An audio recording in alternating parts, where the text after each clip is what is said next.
As consumers, we are bombarded by it at every turn, like the Incredible Hulk being bombarded by gamma rays. But what makes some media endure, while others are banished to the forgotten black hole of obscurity, never to be heard from again? Who or what decides this? Hetero life mates Steve and Yahel want to know, and they want to know now. This is Obscurity Now.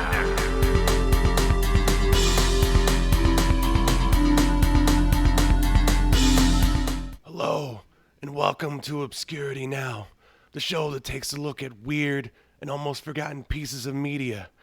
I'm your host, Steven Seagal, and with me is a man who's paralyzed because he has a bullet in his spine because I couldn't act fast enough. It's Yahel. How you doing, Steve? Oh, wait. I'm supposed to be the guy that's like...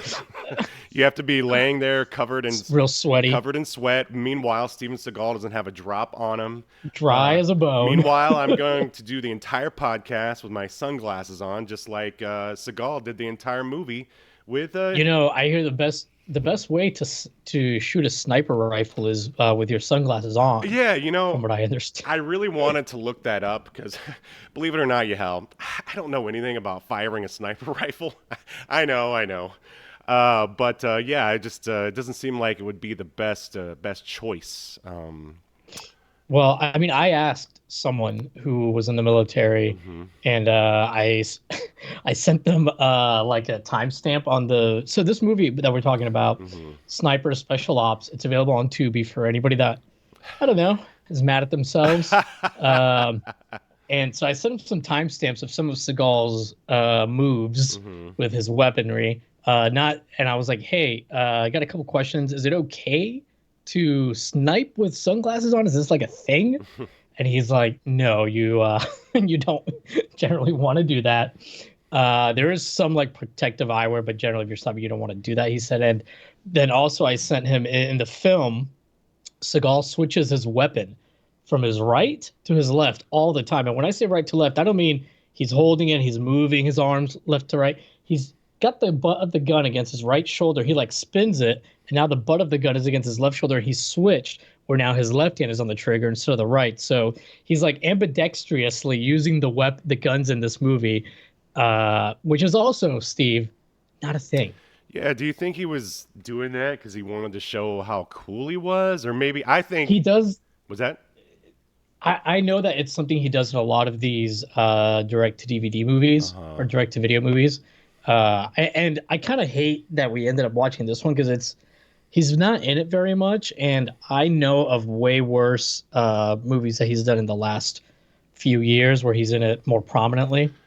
But yeah, it's Wrestler Month, so we basically picked this because Rob Van Dam is in it. He's in it, I feel like almost less than Steven Seagal, or no, maybe a little bit more, but he just does... Maybe he has about the same amount of lines. Yeah, right. Well, according to the trivia on IMDb, and we're going to go through that towards the end because it's questionable at best, but according to whoever wrote it, he is in the movie for 10 minutes. And by he, I mean... No, he's in it more than 10 minutes. Yeah, see, that is why the trivia is questionable. There's a lot of other stuff in there that's... I think it was written just for laughs, really, and... Yeah. I guess IMDb is just run by bots or algorithms, and they'll just take whatever. After all, well, they let human beings post whatever they want to it. I think is the real problem. And that's how this podcast ended up on there. Yeah.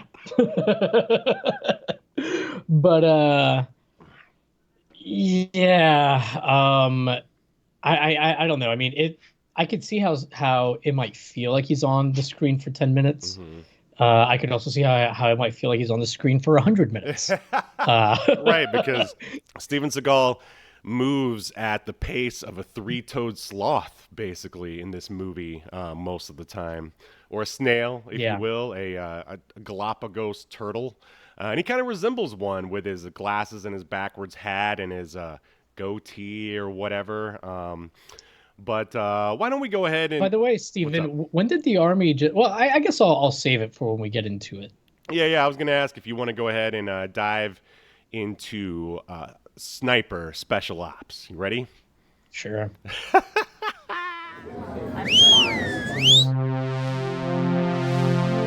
Welcome to your feature presentation.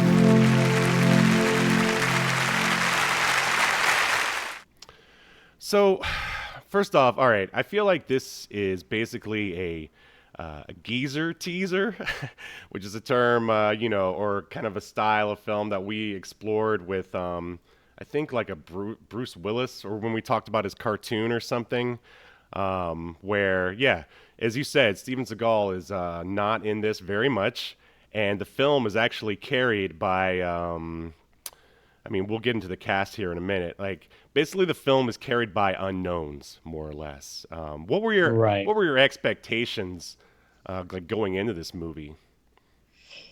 Well, I expected there to be more Steven Seagal than there was. He's not really the protagonist, it's really this other guy, He's not Vic. really the lead. Yeah, Vic. He's not really the lead. Yeah. Vic is really the lead. So that was disappointing because you watch a modern Steven Seagal movie to see him give you a terrible performance, and don't get me wrong, he gives you a terrible performance, but just not a lot of it. So yeah, I was disappointed in that sense, but this is a weird movie because it's like it's not good, right? But it's also not quite as bad as you'd expect. Right. Yeah, it's very mediocre and forgettable. Yeah. Yeah, forgettable. I'd say boring because this really felt like 45 minutes worth of quote unquote story dragged into an hour and a half. You basically get an action scene at the beginning. There's a little bit peppered in the middle, and then you have one at the end, and that is basically the entire movie, as we're about to see. I think much like yourself, I wanted a laughably bad, like Steven Seagal, sort of Saturday afternoon time waster. This thing is didn't really provide too many laughs. If anything, I felt bad for the other actors who weren't Seagal or RVD, because you can tell they're trying. Their agents, were just like, hey, don't you want to be in a movie with Steven Seagal? And of course they were like, oh yeah, of course I do. I haven't been in anything yet. And they threw him in there, and this is what they ended up with, for better or worse. So let's dive into the IMDb here. Once again, this is called Sniper Special. Are you familiar with the other Sniper movies? Like, I think it started with Tom Berenger, like the original Sniper. So I didn't know if they were like connected or not because there's a lot of movies named Sniper than something. Right. So I guess no is the answer though. Yeah, I think the first Sniper movie is actually supposed to be pretty good. Since there were so many, I guess, direct-to-video ones made after it. But yeah, I don't think this is any kind of connected cinematic universe or anything like that. And do you think the special and special ops means, special needs since Seagal is there? You know what I mean? It's possible. All right. So here we go.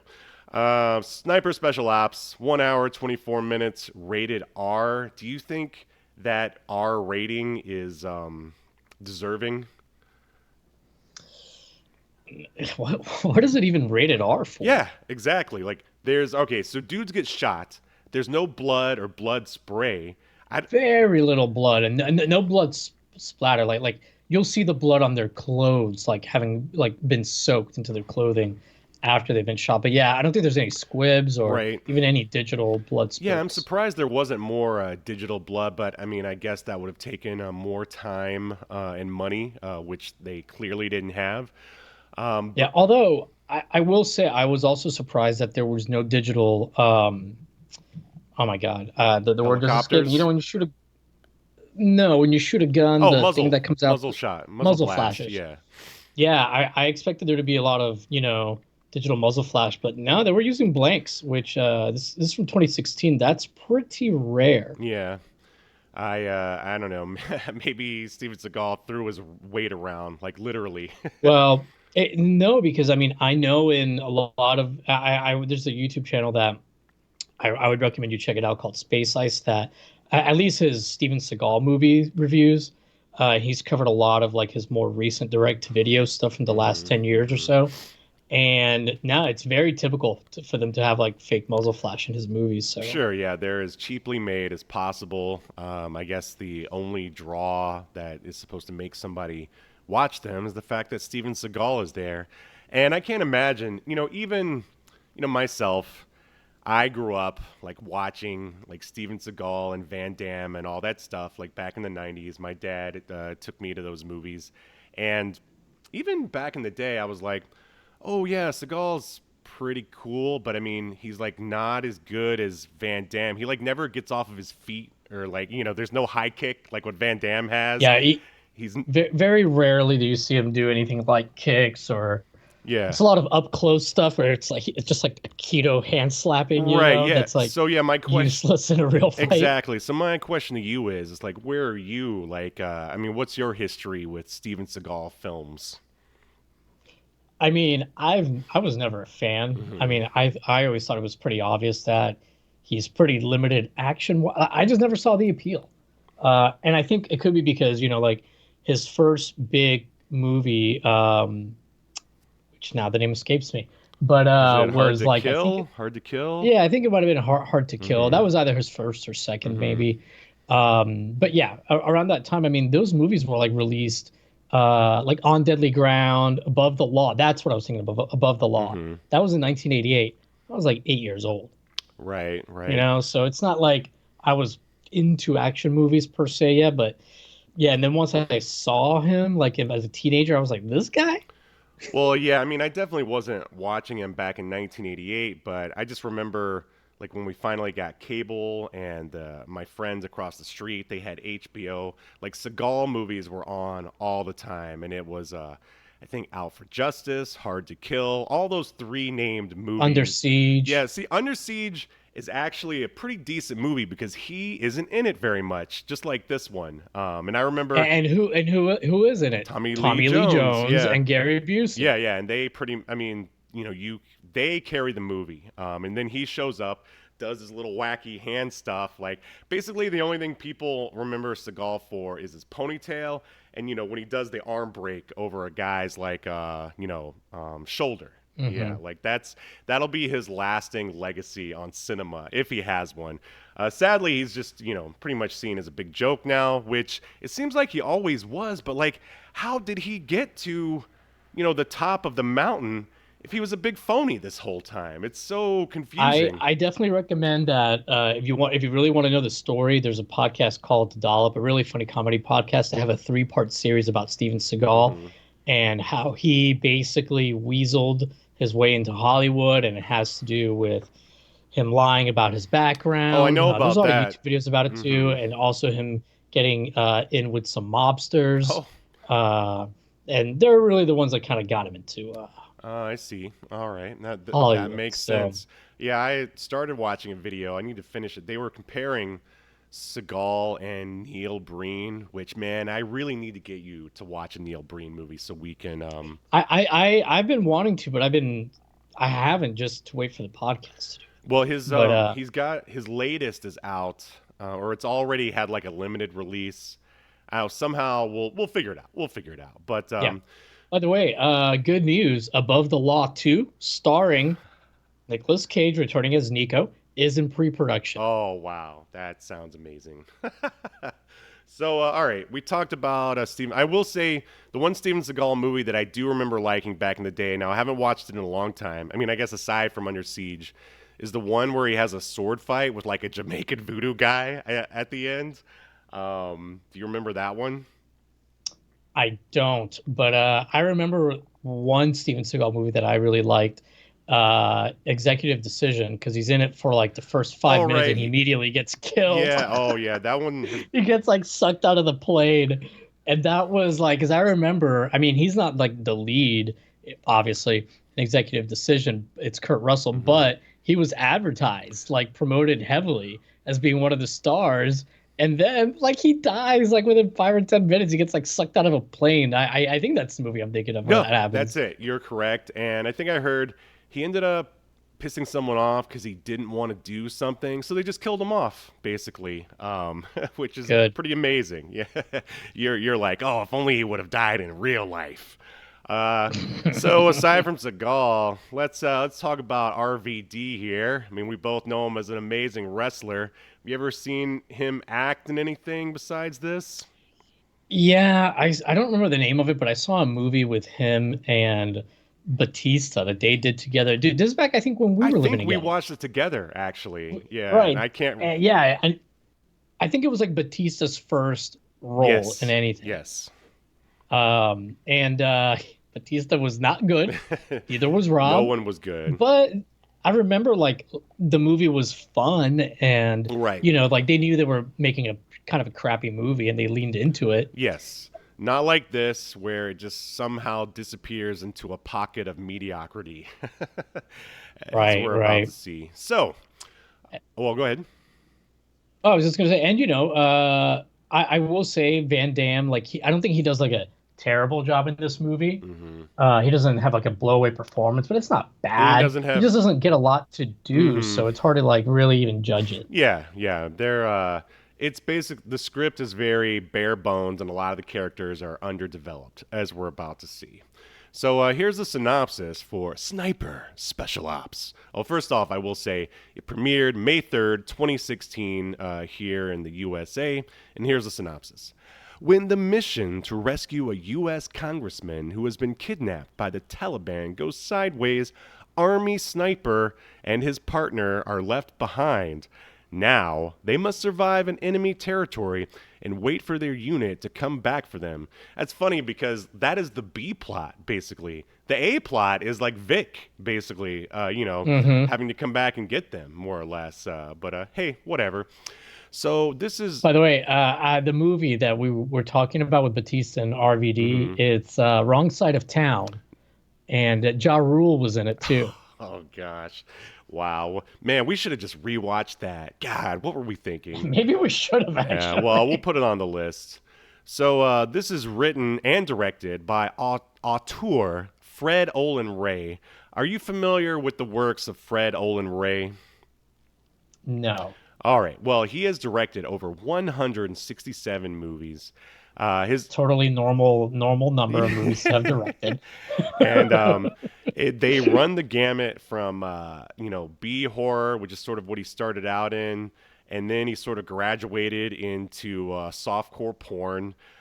His earlier work is his most memorable. Hollywood Chainsaw Hookers is actually like a fun watch that I would recommend if anyone is interested in checking out the filmography of Fred Olen Ray.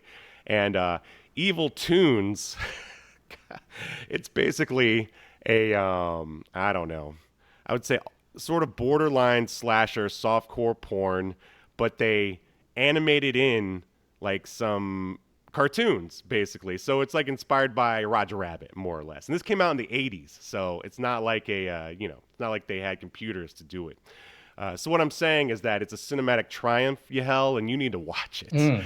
And then, of course, there's his other works such as Sexual Witchcraft and Tarzina, Jiggle in the Jungle.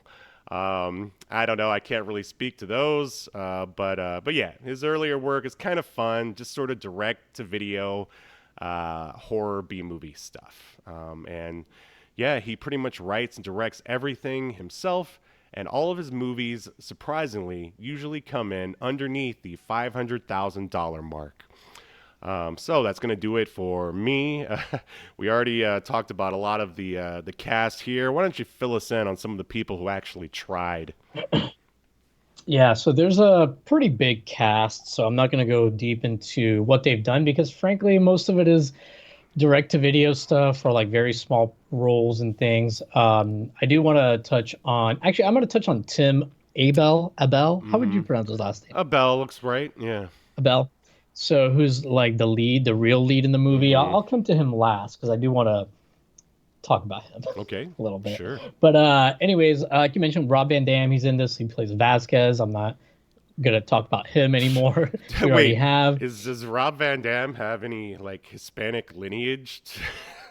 Why is he Vasquez? I not as far as I know, but perhaps. I don't know. We've got Charlene Amoya, who plays Janet. Excuse me. She's still acting.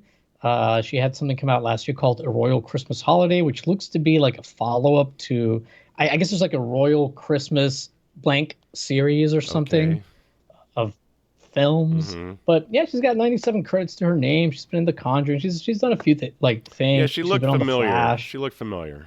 Yeah. Then we've got Anthony Batars, who plays Bashir. He's also got a pretty hefty resume here, probably best known from being on SEAL Team 6, but it looks like he was doing ADR mostly for them. Oh, okay. Actually, now that I'm looking, yeah, it looks like he's mostly a loop group actor. For those that don't know, that's somebody who does like background audio of characters or something. Good for him. But yeah, nothing major. Then we've got where am I here? Daniel Bucco. Or when you saw this guy, this is the guy that was like all sweaty with Steven Seagal, who was paralyzed. His sidekick, yeah. Did he remind you of like a young AJ Styles? Oh, 100%. Oh, yeah. He looked just like a young AJ Styles. If only they just would have cast AJ. That would have really... that would have been all. Yeah. AJ's too good of an actor for this film. But anyways, he's done a lot of voice acting and loop group stuff, which is two separate things. But yeah, he's most recently listed as a voice actor on Aquaman and the Lost Kingdom. So I don't know. Sounds like he did background stuff. Oh, good for him. Yeah, good for him. I mean, he was all right. Yeah, everybody in here, aside from Seagal, of course, is all right. I wouldn't say everybody, but just about everybody. Sure. Who else did I want to touch on here? Scott Thomas Reynolds. He plays Jennings. That's the guy who like tries to fix the truck. Again, he's kept working steadily, just not in anything that you've probably ever heard, unless you're a big fan of the film Dick Dickster. Oh, that's my favorite movie with the word dick in it. Oh, okay. This movie sounds kind of ridiculous. Anyway. And then we've got, I do want to talk about Rita Corey. She plays Jada, which is like supposed to be like one of the lead Taliban guys, like daughter-in-law. Yeah, something like that. Yep. It's a daughter-in-law. But the reason why I wanted to touch on her is she's done a bunch of stuff too. She's still acting, but she was in an episode of Conan, the TBS show. Conan O'Brien. She was in a skit as Rita. The segment was called Sex Collider. And she was also did like she played Snooki on Jimmy Kimmel Live. I'm guessing on a skit there too. And she had like some other comedy stuff in her IMDb. So it's just kind of interesting that she's in this. yeah. I don't get comedy vibes from her in this, but hey, that just shows her range. Yeah, I mean, she doesn't have any lines really. Right. So anyways, so outside of that, I mean, let's go ahead and talk about Tim Abel, the lead. He plays Vic. He's also got a pretty lengthy resume on IMDb, 112 credits. Some of it is stuff you've heard of. A lot of it is direct to video. He was also in Dick Dickster, by the way. Check that out. Yeah, but you know, he's been in like TV shows and stuff as well, and some other movies. But the reason why I wanted to talk about this man is Steve.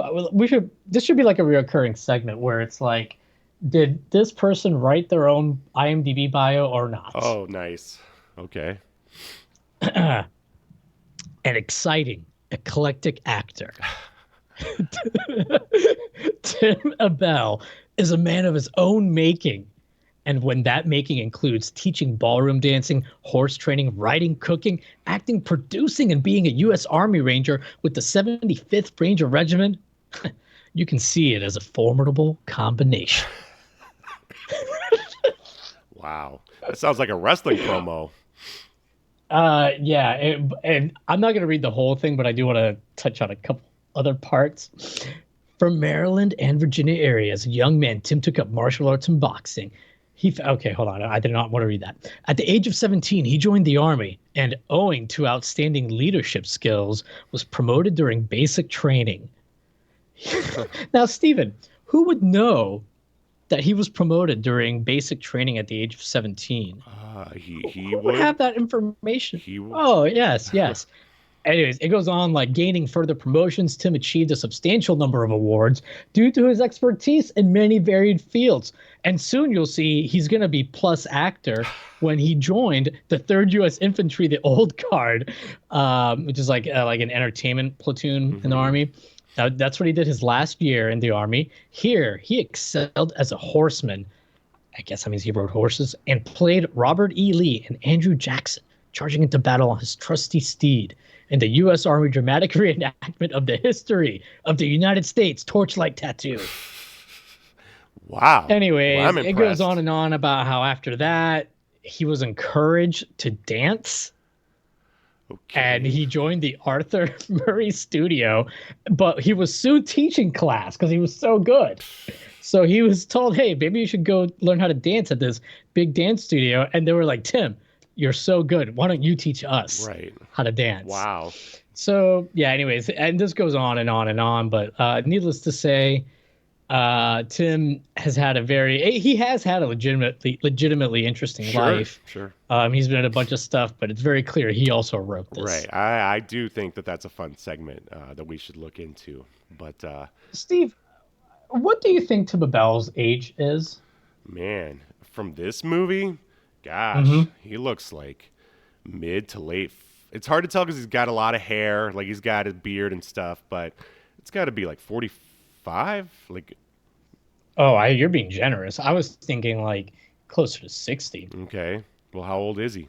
But I don't know, because on his IMDb he only wrote born July 1st. He didn't write his age, which is another telltale sign to me that he wrote this and he doesn't want anybody to know his age. But I mean, we can kind of deduce a little bit because his first credit is dated 1990. And that was already like minimum five. That had to be based on like when he went into the Army and how long he was there and his dancing escapades afterwards. So he's already almost 30 in 1990. Right. Okay. And then this is like taking place, 26 years later. So yeah, 50, so yeah, 60. he's closer to 60. Yeah. And and Steven Seagal. What's up?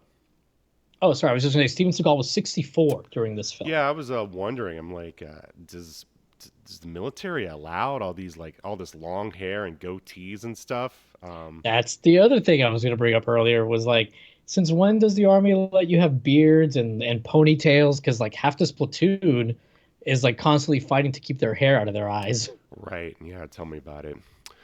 So should we dive into this riveting movie? Sure.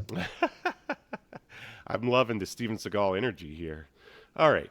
Yes, man. Let me tell you, I can't wait to dive into this movie, man. It reminds me of my little brother, man. I love it when we're gonna get to it. Like he starts having like a Cajun accent at some point. Yes. I was watching it with someone. They were like, "Is this a Cajun accent?" And I think isn't that one of his weird sort of things is that he says that he's Cajun, but he's not, or I don't know. All right, we got to talk through this thing because I got a heart out. So here we go. Okay. Open on a montage of war footage. We see deserts, crumbling buildings. It's basically your typical montage that you would have seen during 2016 on any sort of, 24, any of those like, Middle East inspired spy or military shows or movies. Then we get our title screen, and then there's more shots of a Middle Eastern town. At least it's supposed to be. I seriously doubt it. Definitely not California. Oh yeah.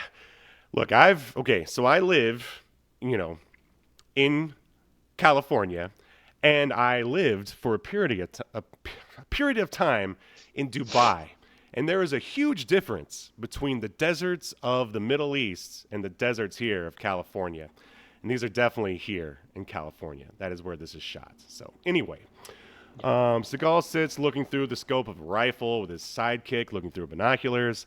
They spy a guy drinking a flask. Seagal, he's so cool. He shoots the guy's flask, then he shoots the guy, and then there's no blood. And when I saw that, I was like, oh no. I think I know how this movie's going to be. How about yourself? Yeah, same thing. And I love how like Seagal is like It's weird. Is like Vic the lead guy or Seagal? Because Seagal's like calling the shots Right. here. By the way, do you remember what Seagal's like cool army nickname was? I mean, I know his name in the movie is Jake. I can't remember his nickname though. No. Overwatch. Oh, that's it. Yes, yes. Okay. And then Yeah. and Vic's name is Dogbite.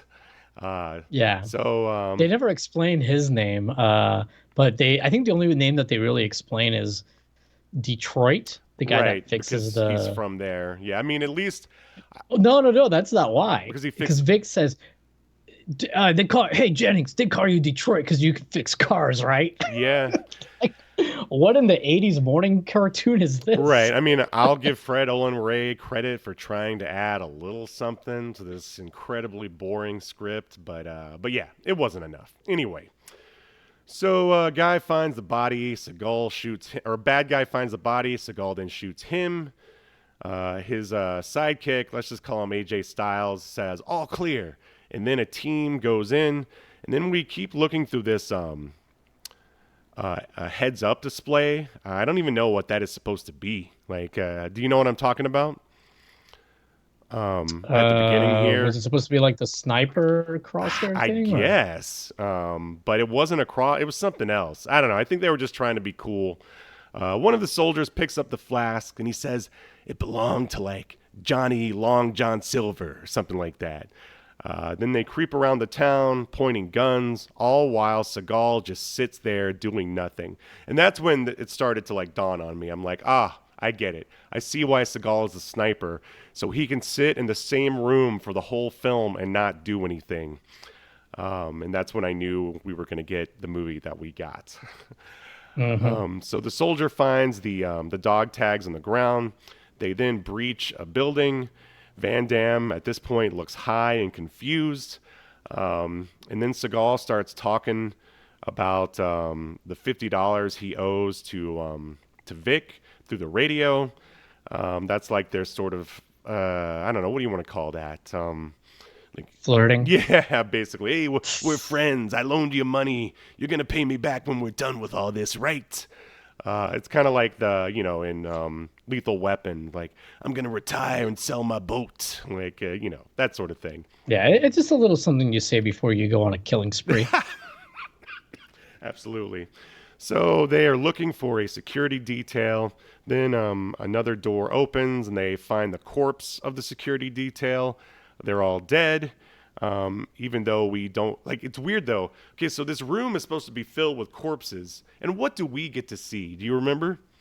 Like an arm, Yeah. like half an arm sticking up from the ground. Yeah, man. See, I guess it's got like rigor mortis. yeah, Fred Olen Ray, he knows all the tricks to keep But that yeah, budget this down. scene takes so long because basically, so they're looking for this congressman who you think is going to be like important, like to the main plot or whatever, but it's really not. Nope. And like every time they like go into a room and they find that the person's not there, they like call back to Seagal on the radio, and it takes forever. They're like, they can't just say, "Hey, there was nobody in this room.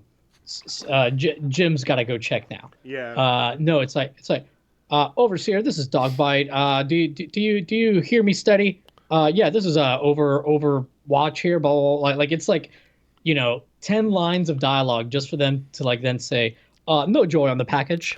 Right. I think old Freddie here wanted to show that he like bothered to like look up the proper radio jargon or something. Did he? I mean, Yeah, I don't know. I don't know either. I mean, I'm guessing he would do that. I mean, another thing that I was told is that these weapons that they're using wouldn't even be like issued in the military. Oh, you think so? Why do you? No, say the that? guy I sent it to. He said like the barrels weren't the right length for some of the weapons, and some of the weapons just aren't used. Interesting. So, and I'm kind of surprised about that because I would think that at the very least, this movie, I feel like it would only appeal to people that are like in the army and that's their personality. Right. So you would think you'd want to make that stuff accurate, the stuff related to it, but no, apparently not. Or maybe just like kids that like to play.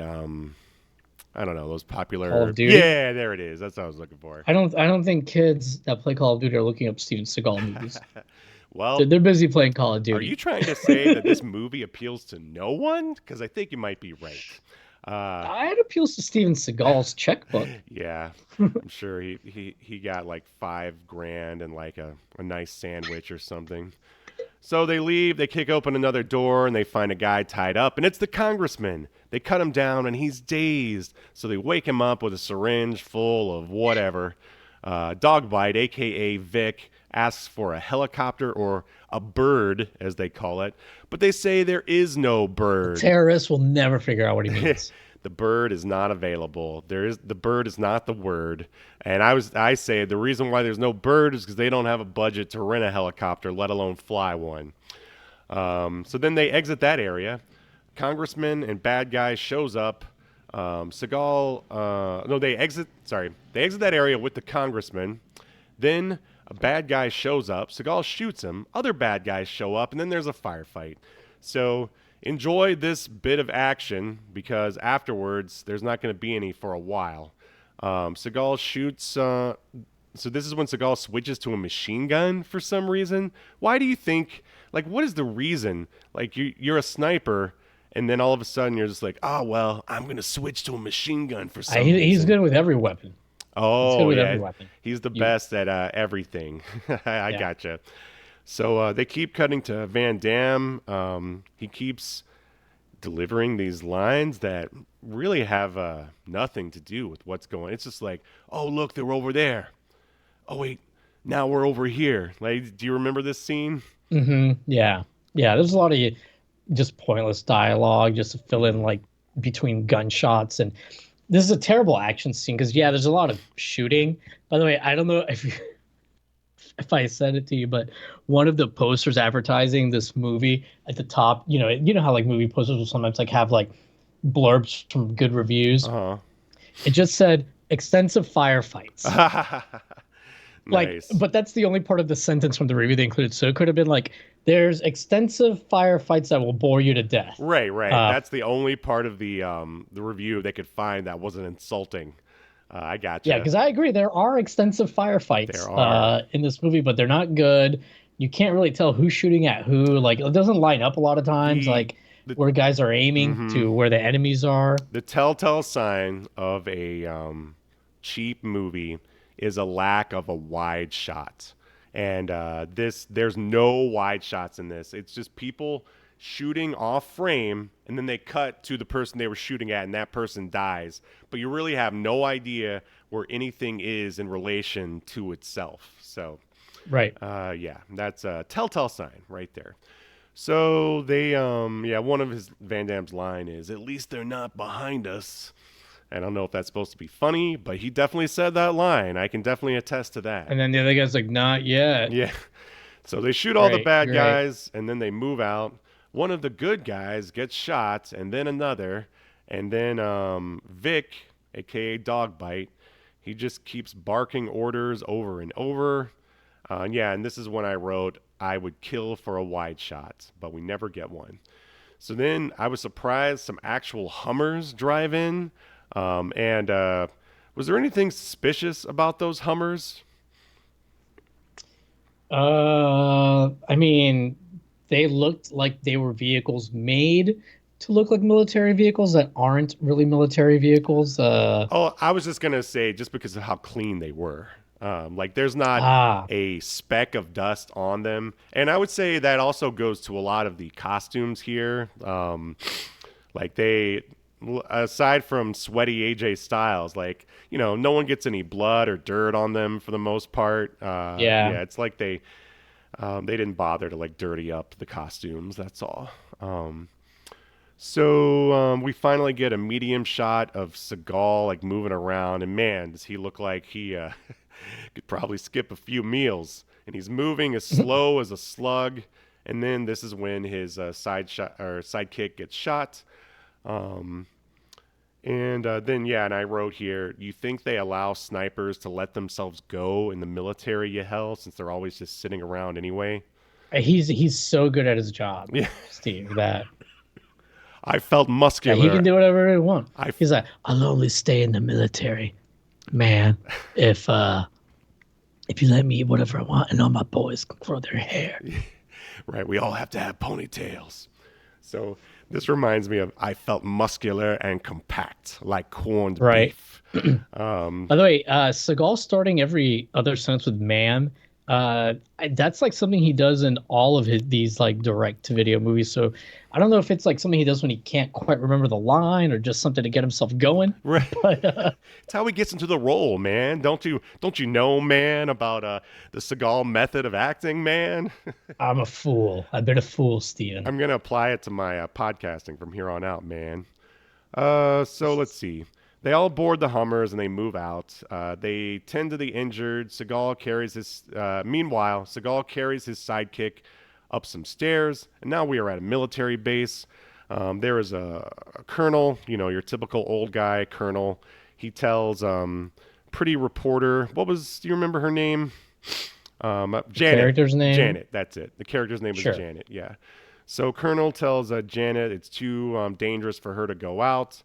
And of course, she is, not happy with that because she is your typical sort of, I want to be where the action is. Your Lois Lane type, more or less. Sure. So the Hummer arrives. The soldiers exit with the congressman.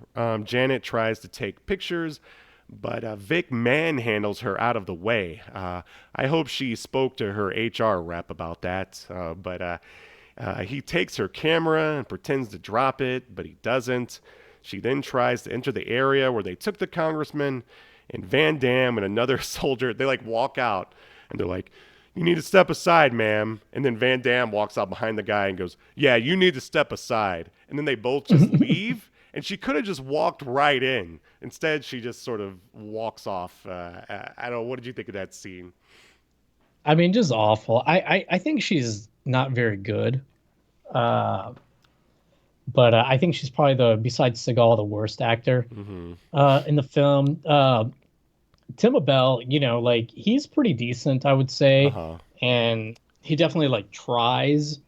I mean, most everybody tries, but yeah, like I found her to be pretty bad. But I mean, a lot of the dialogue they give her stupid too. Like she's like, "Oh, what? You think I'm a jinx because the last time I was covering like a war zone, somebody got shot." Yeah, like that whole like her being a jinx again. Yeah, I mean, being bad luck storyline. Right. Terrible. I mean, that's old Freddy boy trying to sprinkle a little bit of something on this very bland script, but it's all underdeveloped, I think. So let's see. Now we are at the infirmary. Vic tells a wounded soldier to relax. Then Vic exits the infirmary, and Janet and he have a little conversation. They're kind of like, "Oh, we got off on the wrong foot, blah, blah, blah."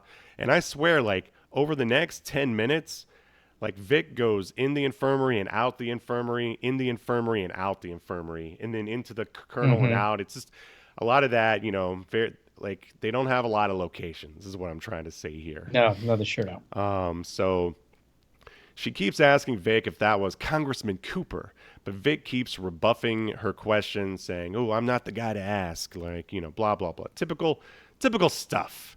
Meanwhile, Seagal, a.k.a. Jake, is stuck behind enemy lines with sweaty AJ Styles. He says he can't move his legs. Seagal says he can't do more until the cavalry arrives. Do you think military guys actually refer to the other like people as the cavalry? It just seems so cliche. I don't know. Maybe it does seem a bit cliche though. Yeah. So now we're back. Hold on, let me freshen the pipes here. I'm slowly turning into Steven Seagal over here. So we're back at the base. Vic tells Janet. Vic reports to the colonel. He asks why the congressman was out there and why he wasn't killed, but his security team was. Colonel says he doesn't know. Vic asks to go back to retrieve the left behind. Colonel says no. Vic exits. Vic tells Van Damme that they have to wait. Now we're back in the infirmary. Vic talks to the guy who got his eyes injured, one of the other soldiers. And oh man, I roll. This is the cringiest of cringe. So Injured blind soldier gives Vic a rabbit's foot. Who the fuck carries a rabbit's foot in 2016? He had that during the firefight too. I know he did. And it's like, well, this rabbit foot doesn't seem to be working. You're blind right now.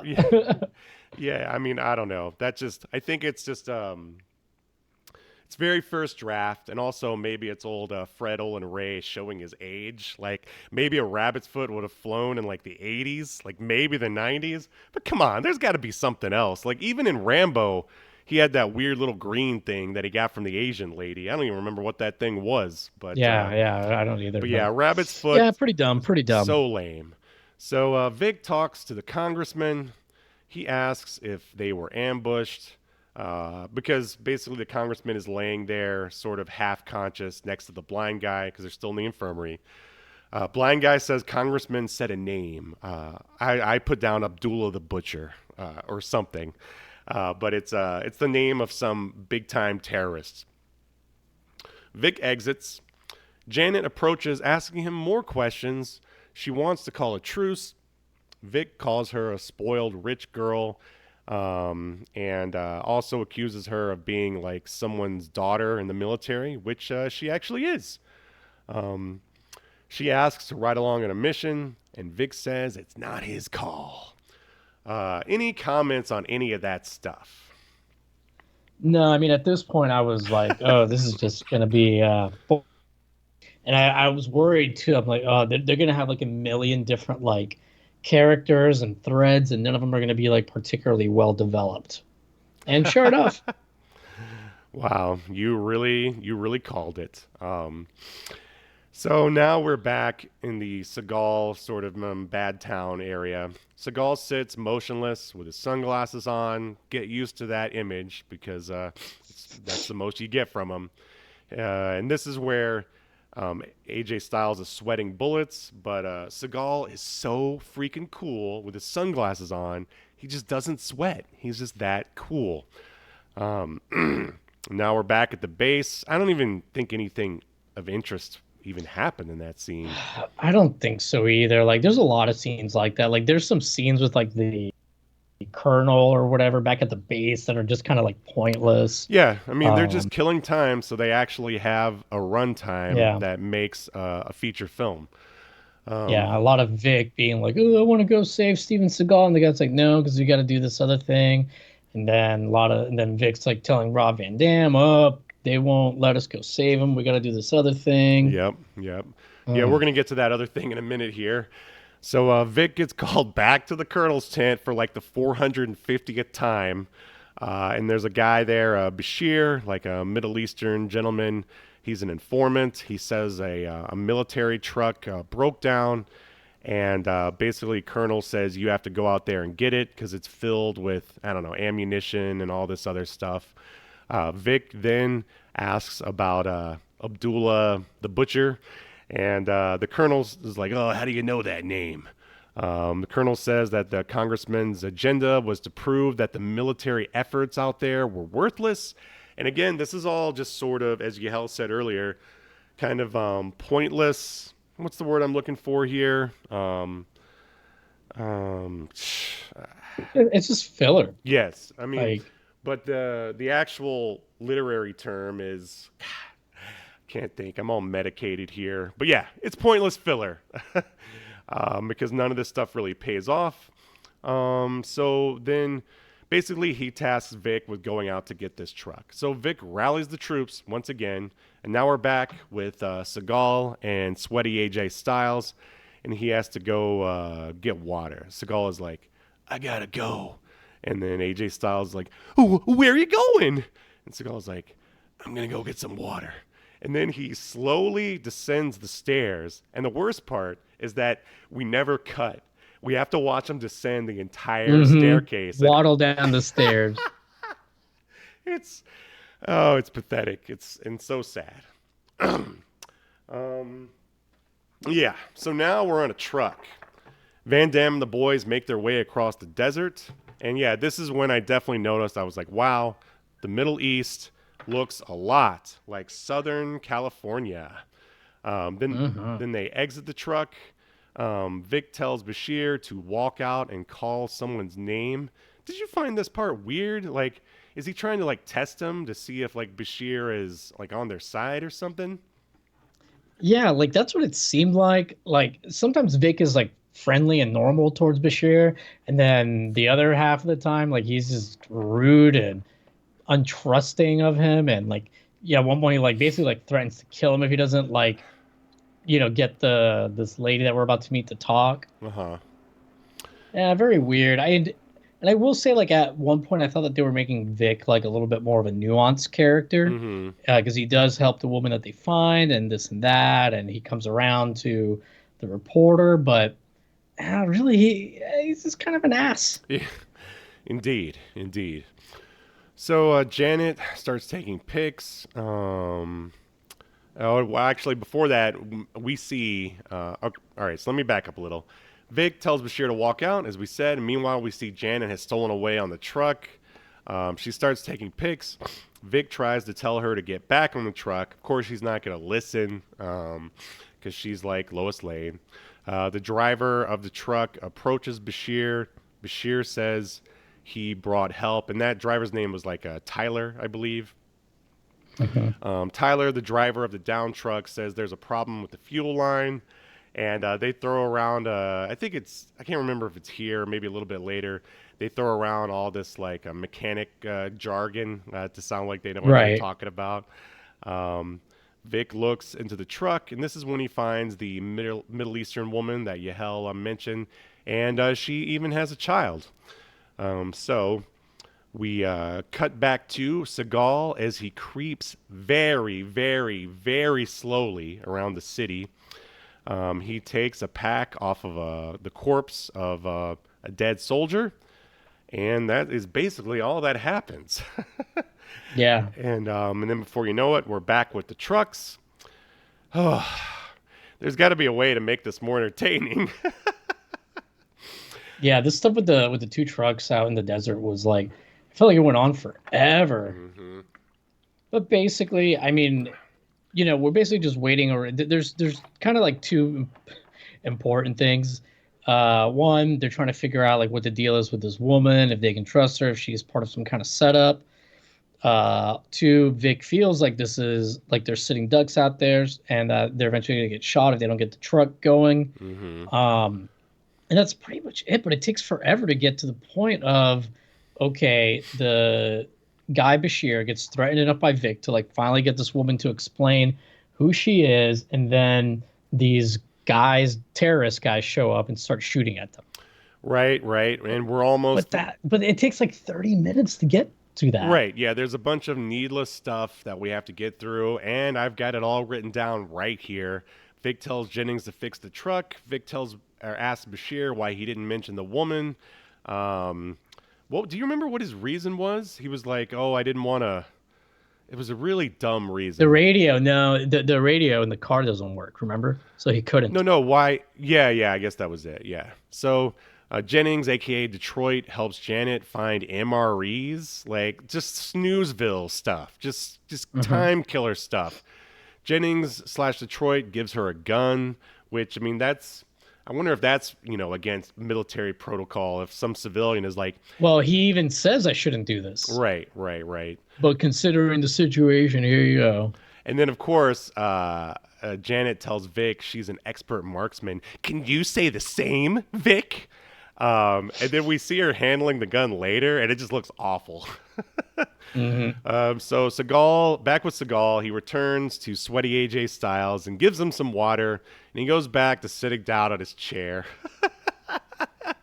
Oh man, so you got to read between the lines here, Yahel. It's the subtext.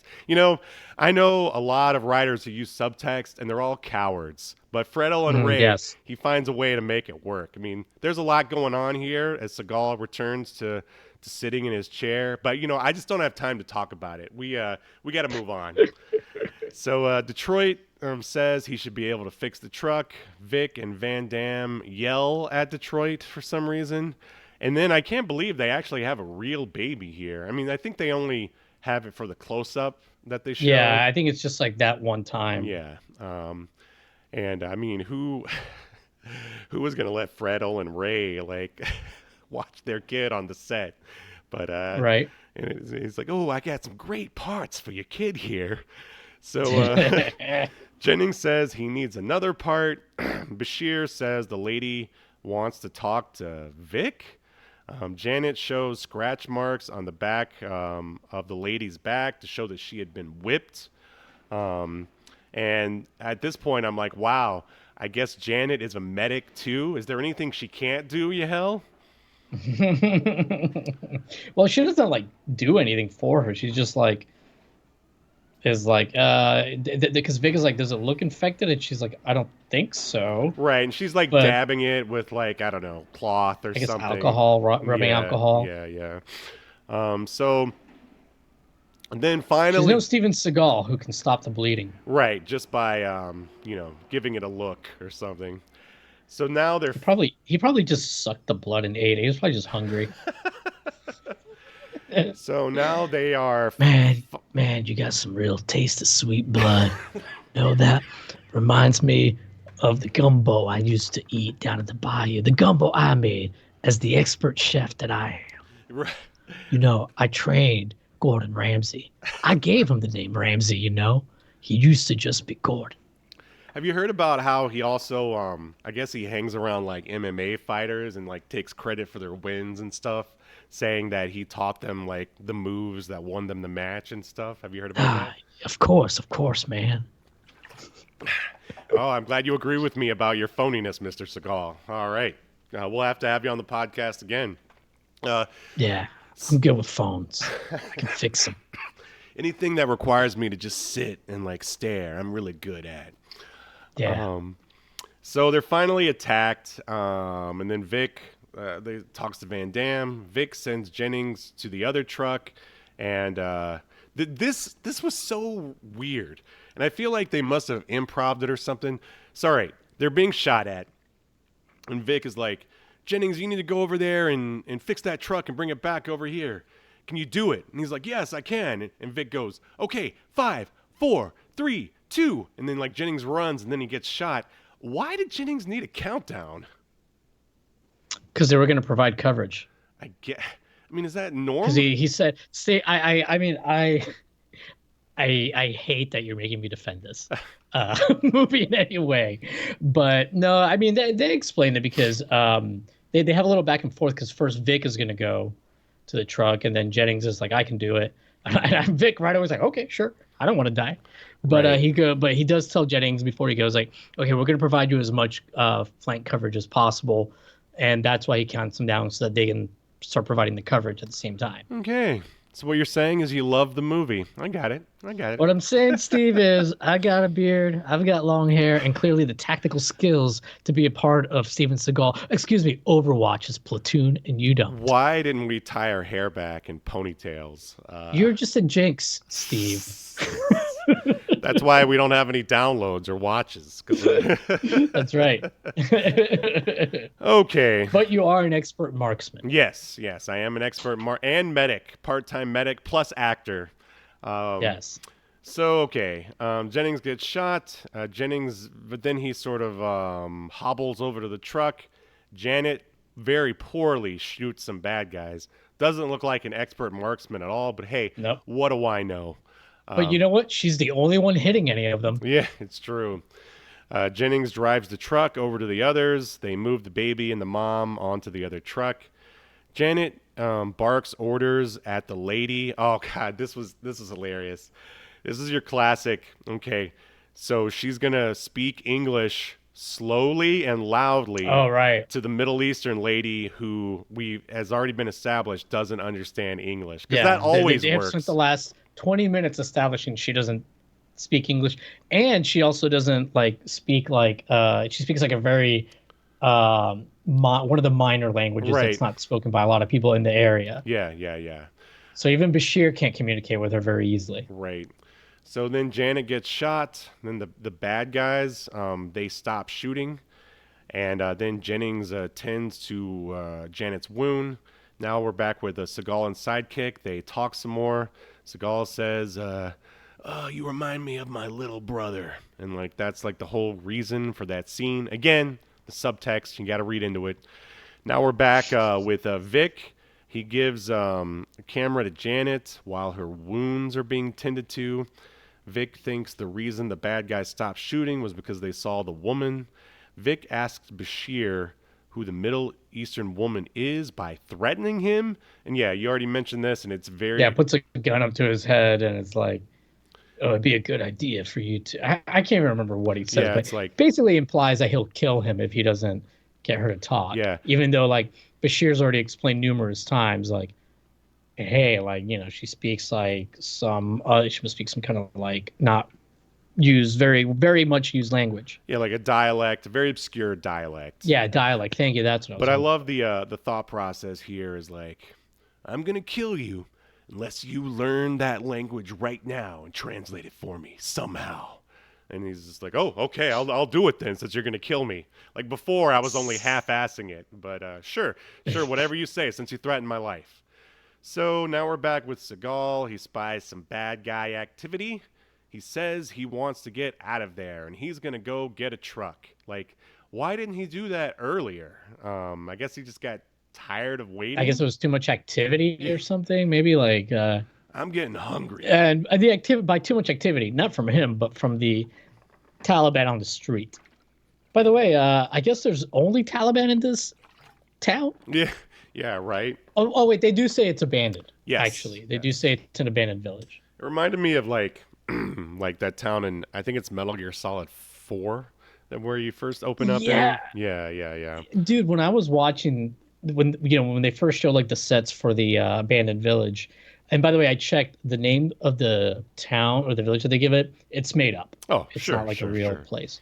I was kind of curious about that, but anyway, I think the set looks pretty good. Mm-hmm. It's just not very big, Right. but it does look good, I think.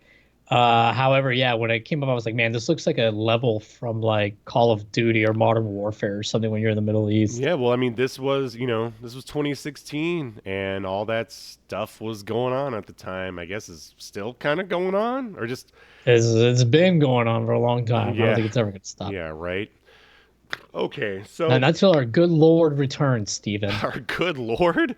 Seagal? The Lord and Savior returns and washes us with his blood. Are we Jesus? Yes, you've heard of the good Lord. Okay, let's move on. So, Vic asked Bashir what he found out, and magically he found out that the woman is the daughter-in-law of a Taliban leader, and the baby is his grandson. So Vic and Van Damme talk. Vic thinks that the Middle Eastern lady is his ticket to get his boys back. So Seagal, now we're back with Seagal again. He creeps around the city again. He finds a radio and asks for extraction. So, and then like the person on the other end of the radio is like, yeah, no problem. Like Yeah, no problem. No problem, Overwatch. We've been waiting for your call. Right. So now we don't even like need Vic and his like... Would you like us to fill the extraction vehicle with the usual gummy bears? Yeah, I was going to say Big Mac value meal. Yeah. Would you like us to fill it with McDonald's fries, Mr. Seagal? So yeah, it sort of renders... The Oscar Mayer Wienermobile pulls up to extract.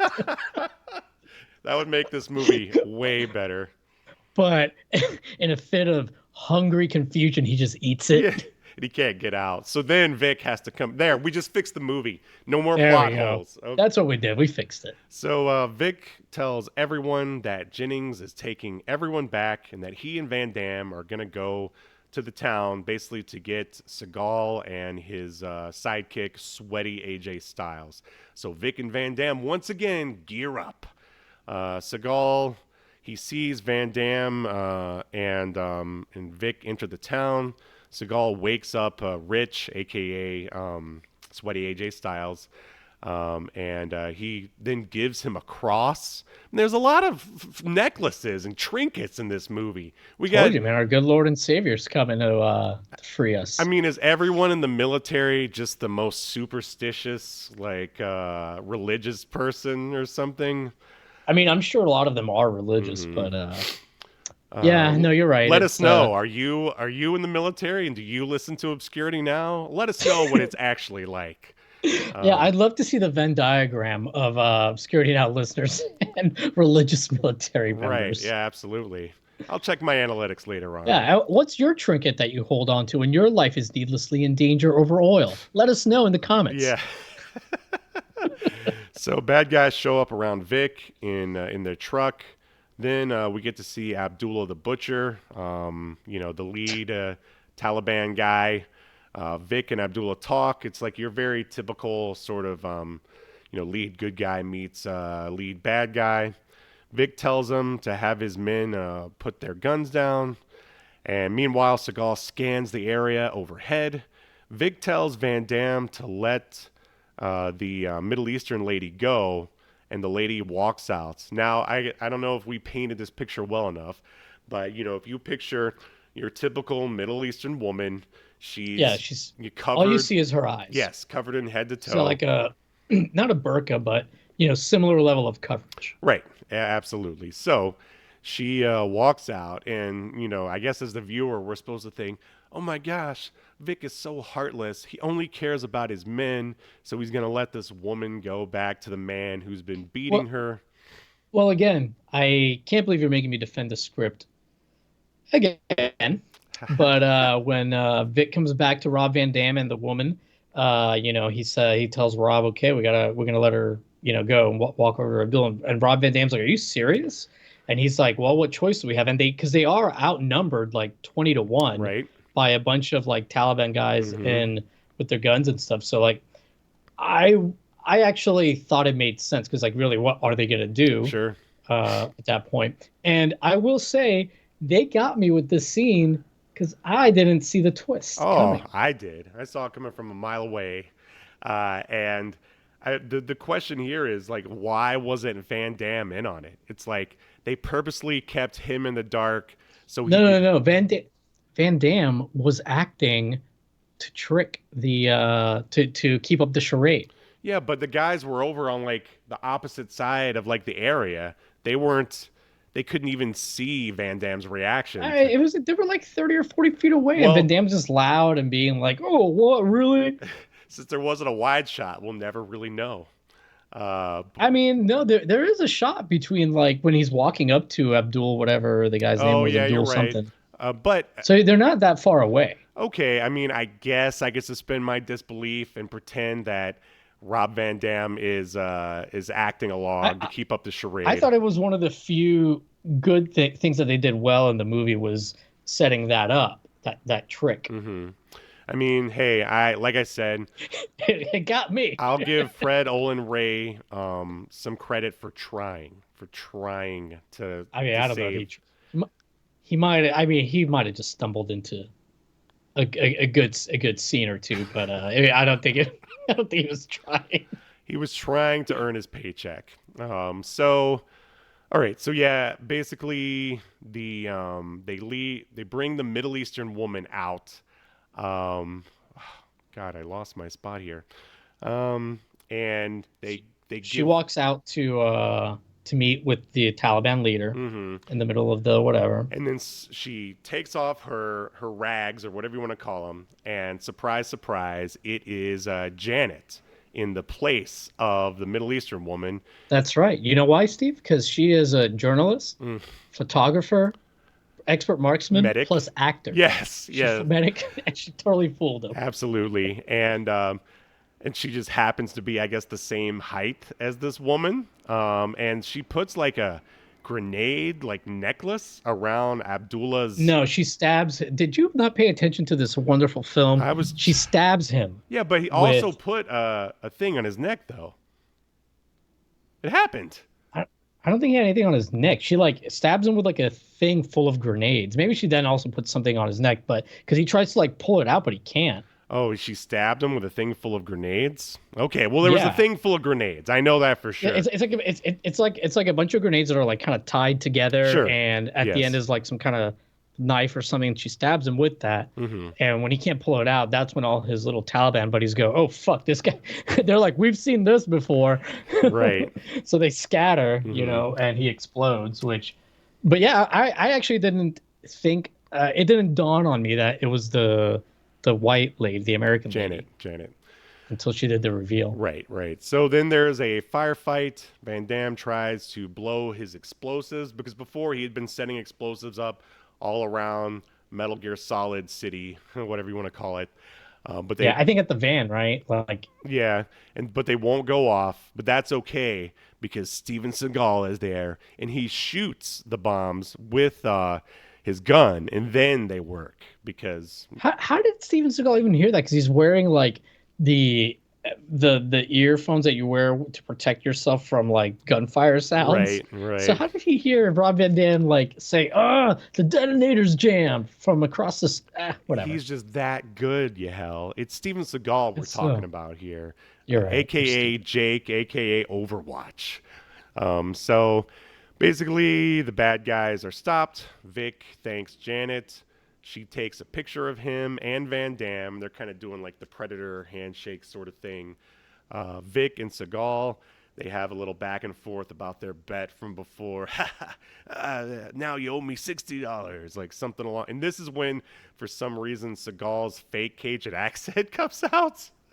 And like the very last line of the movie is Janet. She's like, "Hey Jake," again, that's Steven Seagal. Like, "Is it true you're as good as they say you are?" And I was very surprised. He finally takes his glasses off and he says, "Sometimes." And I guess that's supposed to be funny. And then the movie ends. What are your thoughts on the end there? I mean, ended kind of how I expected it to. Mm-hmm. I did think it was funny that they had Rob Van Dam do the RVD pose. Yes, at the end. that was funny. Yes. When she goes to take his picture, for those that don't know, Rob Van Dam does like a thing where he points at himself with his thumbs when he was wrestling, and yeah, they have him do that. It almost made it worth it for that moment, but not really. You know, I don't know. I guess Van Damme was a little older at this point. It's like, if you're gonna cast him, why not make him do some of his cool aerial stuff? It's like he was completely wasted. He can. He's still super mobile because I mean, just this year he was wrestling on Dynamite and he was moving around really well and still doing pretty much everything he used to do. Right? Yeah, you're absolutely right. And certainly in a movie, I mean, where you're not live in front of an audience, you could, block it in a way. But there's no physical fight. It's only like shootouts. I mean, they would have to like write it in to where like he and some jacked Taliban guy get like locked in like, I don't know, some sort of building or something, a room or something with no guns, and he's like, let me show you, like they're both out of ammo or something. Yes, and that would have made this movie a lot better. So are you ready to render your verdict on Sniper Special Ops? Let's do it. Remembered or obliterated? That's the question. All right, man. Wrestling with Gaming, man. Yeah, hell, that would be your that's your code name, your YouTube handle. Do you think that Sniper Special Ops, man, should be remembered for all of human history, man, or tossed in the black hole of obscurity, man, never to be heard from again, man? Yeah, unfortunately, it was bad. As we knew it was not going to be a good movie, but it wasn't so bad it's good kind of bad. It was just boring. So yeah, for me, for everything that we've said so far, it's a not remember. What about you? Oh yeah, this is totally forgettable. I mean, I even consider myself a pseudo fan of Fred Olen Ray. I've actually interacted with him a few times on social. What does that mean? Like you guys had on Grindr? On social media. Oh. Yeah, I don't know. It just said interacted with him. He hangs out in a lot of the like film Facebook groups that I'm in, and he's a really nice guy. But that doesn't change the fact that Sniper Special Ops is a snooze fest for the most part. That there just wasn't enough like hamminess. Yeah, there wasn't any like so good it's bad. So for all those reasons and more, Sniper Special Ops shall be obliterated, man. The heathens have spoken. You are obliterated.